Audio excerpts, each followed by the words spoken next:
बकरी ईदच्या दिवशी कल्याणमधील दुर्गाडी किल्ल्याच्या परिसरात हिंदूंना प्रवेशबंदी करण्यात येत असल्याच्या निषेधार्थ भाजपसह विविध हिंदुत्ववादी संघटनांनी आंदोलनाची हाक दिली आहे। किल्ला परिसरात हनुमान चालीसा आणि दुर्गा स्तोत्र पठण करण्यात येणार असल्याचा इशारा भाजप नगरसेवक महेश पाटील यांनी दिला आहे।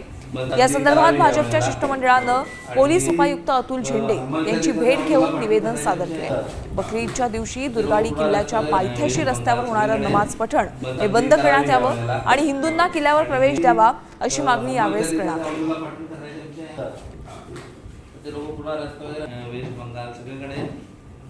दुर्गाडीच्या इथे जे रस्त्यावरती नमाज पठण करतात आणि आजूबाजूच्या सर्व हिंदू लोकांना त्याचा त्रास होतो, तर तुम्ही कृपा करून त्यांना त्यासाठी बंदी आणावी।